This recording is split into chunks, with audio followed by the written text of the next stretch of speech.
大家好，我是老莫。有朋友留言说自己用冻肉馅做包子总是蒸不好，有些时候它松软度也不好，做出来这个包子汤呢也没有完全被吸收。究竟有什么样的技巧才能解决包子的这些问题？这个视频跟大家详細分享一下關於包子的問題。先簡單說一下和面，咱們用的麵粉呢是高筋粉 12.5 的蛋白質含量，然後酵母和白糖1斤加3到4克酵母，然後白糖加10克，水呢就是每100克放60克水。這個水量還有酵母量做出來的包子發酵比較穩定，而且做出來之後不會塌，還會保持飽滿。如果咱們做的包子容易塌，一個是面軟，再一個呢是餡少，就這兩個原因。大家可以看到，咱們加完水之後在揉這個麵團的時候呢是很好揉，不會沾手，揉光也特別快。像這個水量呢就非常合適。接着咱們包起來發酵，發酵這一步還是正常發酵，發酵到2倍大 1.5 倍大都可以。不過大家要注意，咱們發好的麵只要按下去它不會塌，這才合適。如果一按就塌，這就說明發的有點過。這個狀態下咱們做包子呢就容易出現塌陷或者是起泡，上面疙疙瘩瘩這種情況。然後是揉麵排器，只要咱們前面發酵的這個狀態控制比較好，咱們在後面揉製的時候也特別容易揉光。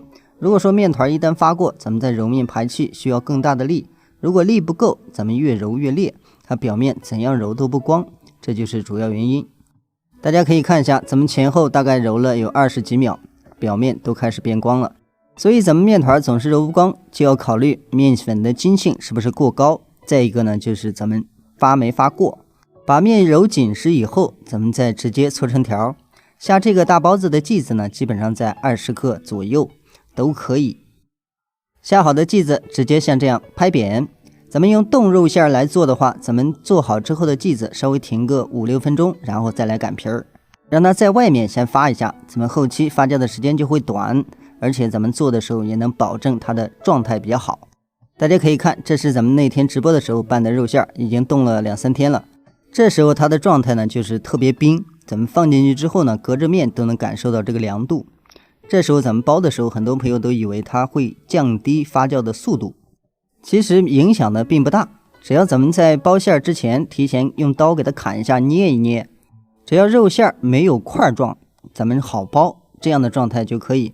包好之後，咱們直接像這樣發酵，發酵的時長呢也是在10到15分鐘，因為現在天氣比較熱，所以發酵的會比較快。發酵好的狀態大家一定要看一下，咱們輕輕的按一下，只要這個外皮能夠很輕鬆的慢慢的浮起來，像這樣就可以了，和咱們平時做包子基本上沒有太大差別。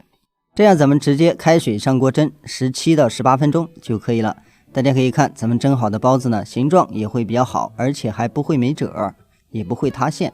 所以咱們做凍肉餡的包子，思想上先不要有負擔，它和正常的發酵時間差不了幾分鐘，不要讓它發酵的太久，發酵的太久更容易出現問題。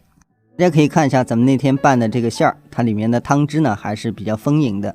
其實想要做好包子並沒有想象的那麼難，咱們只要把每一步做好，後面都非常簡單。咱們今天用的配料，這裡是200克高筋粉，然後酵母加入2克，白糖加了4克，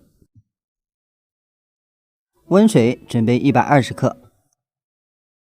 好了，咱們今天的視頻就到這裡，咱們下期視頻再見。